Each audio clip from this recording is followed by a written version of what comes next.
Magandang araw mga kaibigan, nandito kami ulit sa Tummy Talk. Ako po si Alvin Ramos. And I'm Carlo Molina.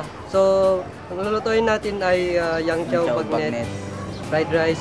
Ito ang aming ingredients. So, salt, pepper, onions, carrots, Green peas. Ito po yung ham. Skin ng yung balat ng baboy na bagnet. Mostly ito na po yung pinaka the best na bagnet dito sa vegan. At itlog, na-scramble na siya, rice with garlic powder, saka oil. So yun na po yung aming ingredients. Yun lang po. So ang una natin gagawin ay painitin natin ang palayok. Tapos lalagyan na natin yung about 2 tablespoons of oil.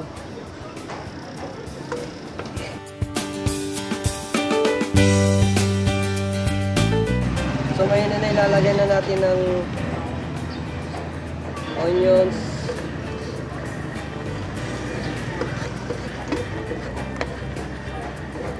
carrots,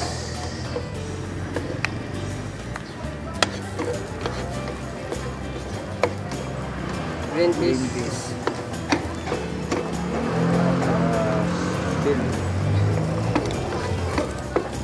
saka yung ham,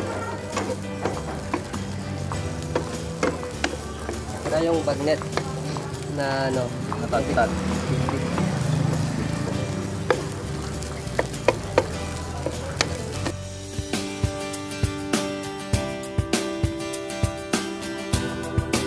So okay na po siya.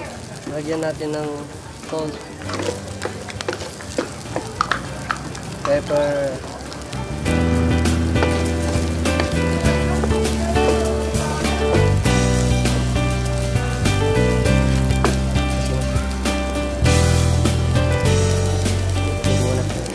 ito yung itlog niya.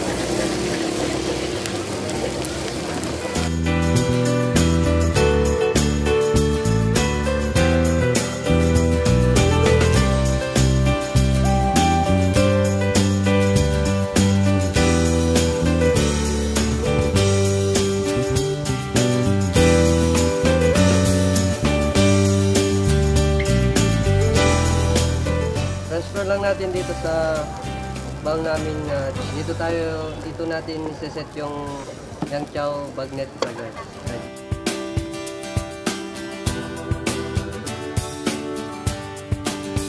Ang susunod natin, itatapis natin yung luto ng bagnet.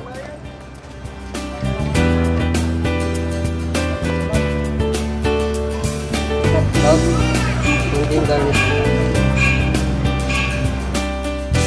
So tapos na ang aming linotong yang chow bagnet. So Kung gusto niyo pong tikman, pumunta lang po kayo dito sa Tummy Talk, located along Calle Crisologo. Open po kami 9 AM to 8 PM. So ano pang hinihintay nyo? So tara na! Go!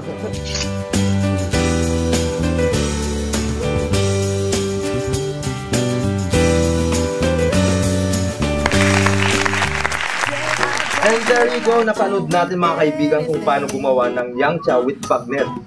With twist talaga ng Ilocano yung ginawa ni Carl, diba? Yes, and basically, it's yang chow lang din na may bagnet. Pero knowing Carl Lau kasi, pag siya nagluto at siya gumawa ng, alam mo yun, yung mga pagkain niya talagang may kakaibang flavor yan na parang wow, talagang tatak-tam to. Para kakaiba talaga. Diba? Yes, syempre, diba? Ayun, once again, gusto namin pasalamatan si Sir Carl Lau of Tummy Talk. That is located along Calle Crisologo. Ayan, makikita niyo po ang Tummy Talk along Calle Crisologo. Nasa first block lang yan, madali lang hanapin yan. Okay, so ngayon naman mapunta tayo sa ating iTech segment kung saan isang panibagong high-tech gadget ang ating matutunghayan. Kasama pa rin natin ang ating iTech wizard na si Martin. Alam mo, lagi-lagi talaga basta pag may bago, kay Martin ka lang makakahanap sa Widget City. Kaya eto na mga kaibigan, panukurin po natin ito.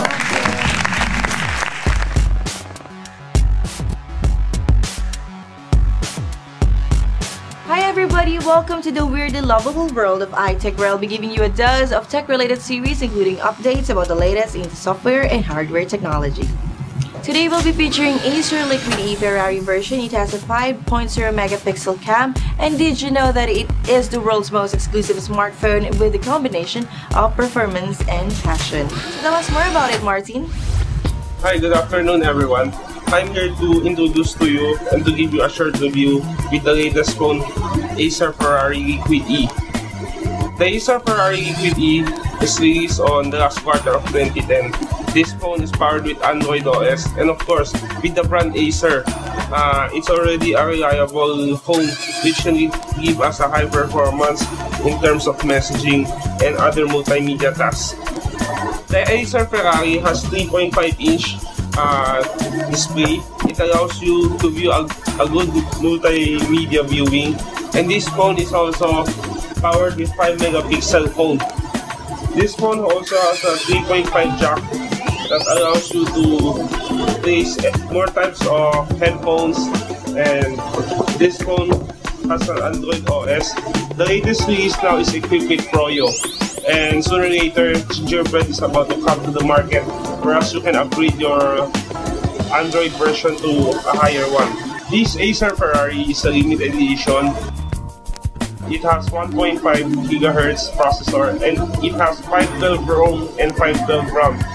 Imagine the speed of searching or browsing internet. This will really help you, and this phone is only available at Regent City from the entire Ilocos tour. You can reach us at www.regentcity.com.ph.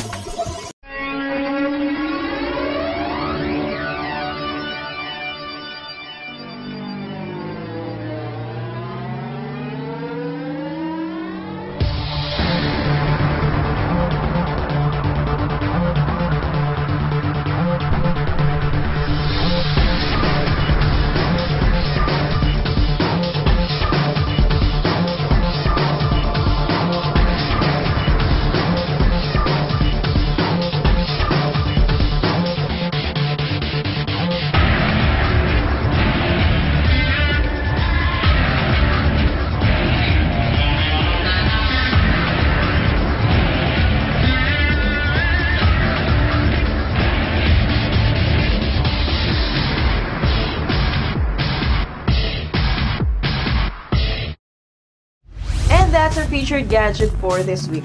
This week I'll be giving you a trivia in one of the most sought-selling operating system in mobile phone today. This is the Android OS. Yes, Android is a mobile operating system that uses a modified version of the Linux kernel. It was initially developed by Android Incorporated, a firm later purchased by Open Handset Alliance. Here are some advantages of Android over the iOS 4. Android lets you choose your hardware, while iOS 4 is only available on iPhones. And Android can be paired with any hardware like HTC, LG, Acer, Samsung, and a lot more. Android keeps information visible on your home screen, and one of the key features Android has is a customizable home screen keeps active widgets right at your fingertips, always accessible and always visible without having to launch an application first. Android does Google and social integration. Your Gmail account can be automatically synchronized with your phone.